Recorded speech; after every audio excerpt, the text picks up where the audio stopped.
Galera, a gente sabe muito bem como que o Ainz é, aquele cara que faz a grande turma de Nazarick, mas mesmo que às vezes ele não pareça um cara tão afiado quando o assunto é estratégia, principalmente quando a gente está falando com relação ao Demiurgos, né, tem alguns momentos sim que ele surpreende todos com a brilhante crueldade como um Overlord, cara.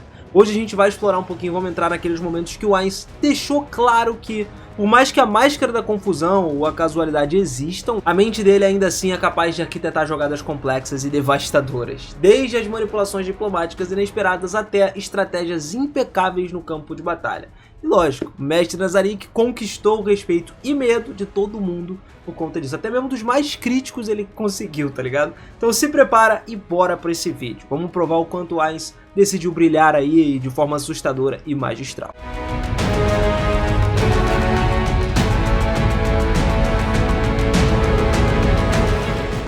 Fala, seus otakus, beleza? Eu sou o Miras e sejam muito bem-vindos a mais um videozão aqui no canal. Olha só, galera, a gente sabe, né, com certeza que o Ainz, ele é um senhor da grande tumba de Nazarick, líder da guilda composta pelos 41 membros mais poderosos do mundo, né, digamos assim, dentro da história. E ele não é exatamente a ferramenta mais afiada dentro desse grupo. Muitas vezes ele sequer parece estar ciente do que realmente está acontecendo ao redor dele. E isso não é um exagero, principalmente no anime. Na novel a gente vê que o cara parece ser um pouco mais inteligente do que é mostrado no anime. E é um fato muito real, cara. Por exemplo, o Ainz ele já levou mais de 7 livros pra perceber remotamente que a grande tumba de Nazarick estava planejando dominar o mundo. E o Ainz só percebeu esse plano lá no 7º volume, tá ligado? É como se fosse, sei lá, mano, o Super-Homem descobrindo que ele tem poderes no último episódio. Ainz tem sido uma constante coisa que deixa muitas vezes fora do contato do que acontece, né, ao redor dele. Um exemplo claro disso também foi aí da Arena Imperial, lá na capital do Império, quando ele foi lutar e tal. Ele simplesmente queria lutar por diversão,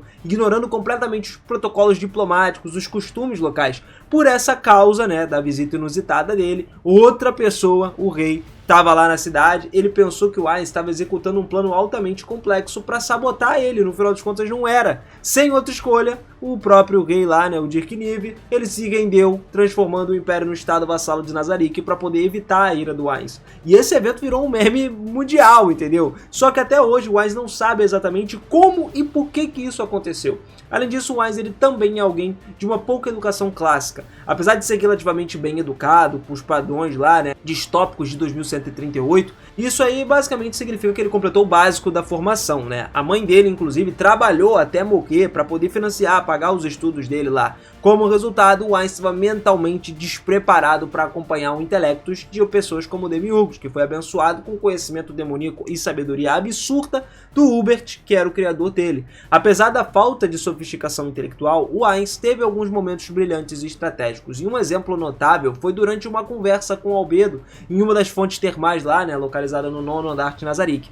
Eles discutiram uma questão sobre a Shallter, né, que havia sido atacada e controlada mentalmente, isso lá nas primeiras temporadas. Um inimigo desconhecido chegou e fez isso, e esse evento obrigou o Ainz a lutar contra um dos NPCs que considerava filhos dele, né, de todos os amigos também. O Ainz refletiu sobre o ditado, tipo, olho por olho, dente por dente, que hoje parecia de uma forma mais brutal de vingança. Pois é, mas ele considerou essa retribuição como uma maneira de causar o mesmo dano ao inimigo que ele sofreu, um paralelo direto às ações dele como Overlord. No início, o Ainz ele parecia surpreendentemente ser contra essa ideia de olho por olho, dente por dente, não porque ele considerasse uma forma de vingança brutal ou ultrapassada, mas porque ele entendia o propósito original dessa prática aí. E ele sabia que no passado, essa forma de justiça já tinha sido criada para estabelecer a igualdade entre agressor e vítima. Era uma maneira de garantir que todos, independentemente da sua posição social ou poder, tivessem os mesmos direitos perante a lei. E essa abordagem acabava permitindo que até os cidadãos mais humildes tivessem a oportunidade de buscar retribuição pelos danos sofridos,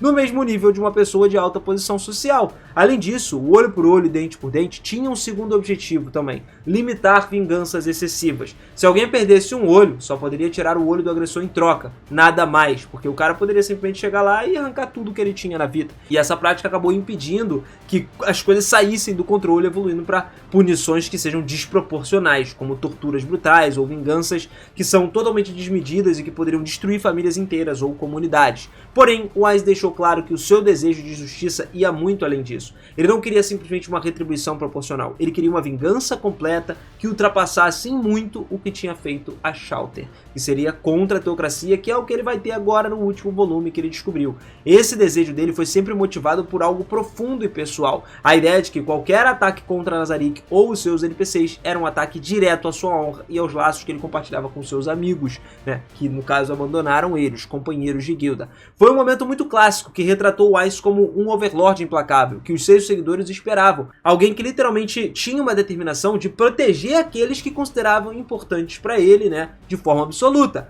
Outro momento também que destacou uma complexidade do Wise foi o início do projeto de Utopia, um dos planos mais ambiciosos que ele já realizou. O objetivo era justamente criar aquela nação que fosse um exemplo, né, máximo de paz, riqueza, prosperidade para o mundo inteiro, e esse reino seria o oposto do mundo distópico desolado do ano de 2138 da vida real que ele vivia, onde o Wise tinha crescido. Lá, a desigualdade era muito grande, a pobreza, a luta pela sobrevivência começou a moldar o cotidiano, e na visão dele, os projetos de Utopia eram uma maneira de não só superar as falhas do mundo antigo, mas também se estabelecer ali, né, trazer uma nova era de coexistência pacífica e desenvolvimento mútuo para esse mundo. Só que a ambição do Wise não foi compreendida nem mesmo pelos seus aliados mais leais, como o caso do Demiurgos e Albedo, porque os dois interpretaram essas ações e as palavras dele de uma maneira completamente diferente. Para eles, o discurso do Wise, que era sobre coexistir pacificamente, respeito mútuo, era só uma fachada, era um artifício estratégico para ele enganar os inimigos, fazer eles baixarem a guarda, e aí na mente deles o objetivo real era o ataque massivo e brutal contra todo mundo, né, que ameaçasse Nazarick,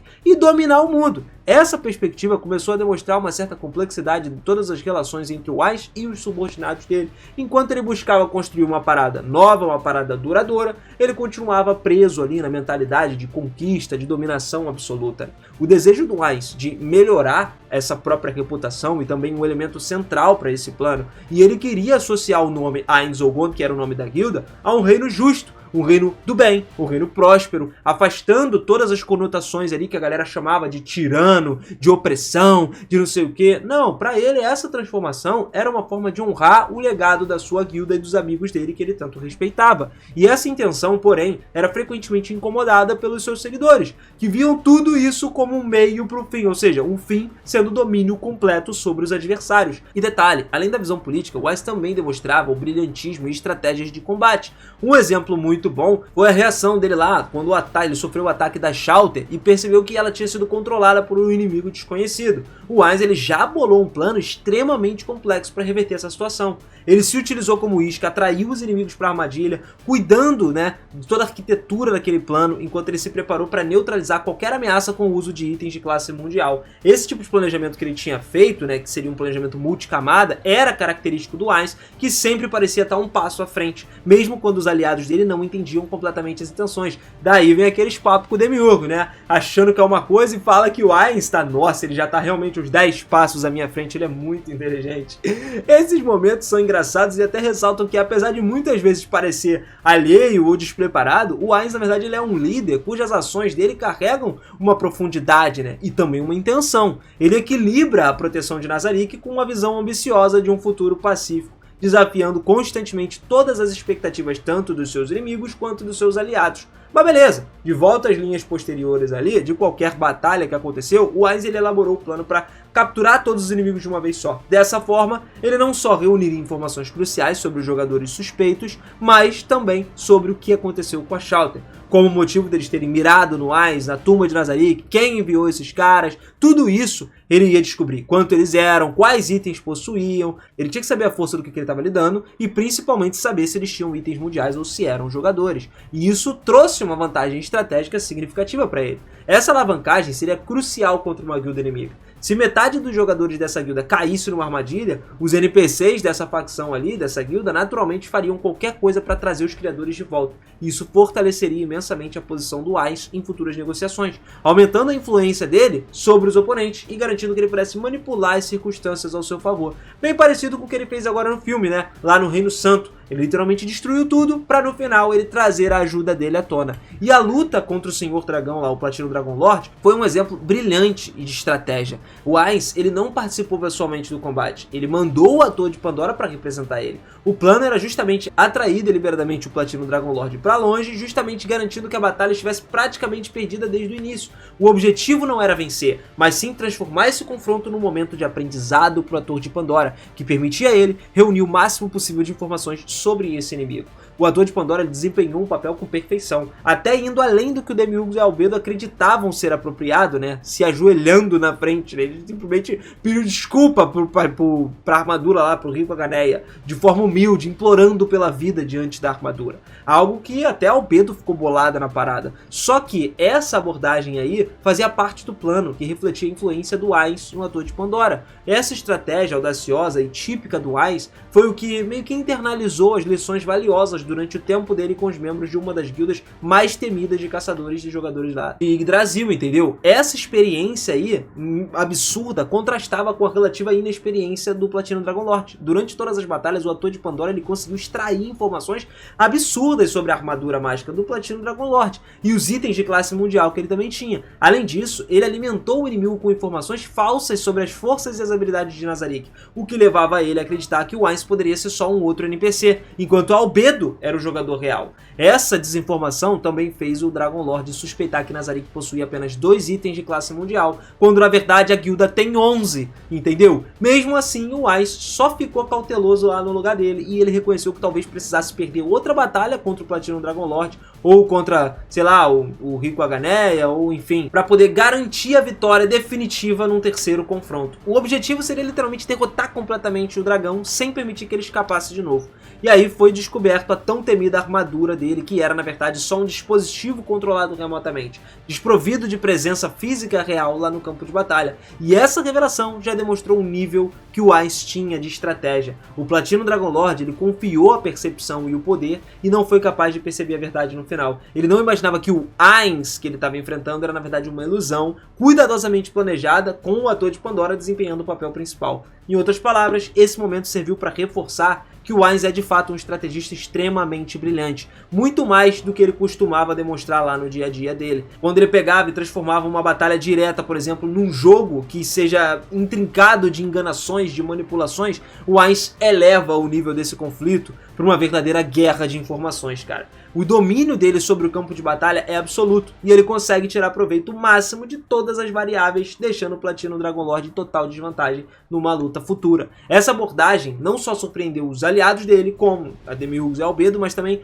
provou ser completamente incompreensível até mesmo para o ator de Pandora, que teve dificuldades para acompanhar todas as camadas complexas que estavam envolvidas nesse jogo aí. Nesse caso, o Ainz realmente assumiu o papel do quarto jogador mais inteligente de Yggdrasil, um título que ele raramente explora na sua totalidade, né? A gente não vê acontecendo isso na história, mas a capacidade dele de prever as ações inimigas e planejar cada detalhe, manipular as informações ao seu favor, se destaca bastante como um momento de verdadeira genialidade nessa hora. Mais do que isso, a estratégia demonstrou que a inteligência pode muitas vezes superar até mesmo os mais poderosos adversários, tá? É aquilo, Ainz com preparo, vence qualquer um.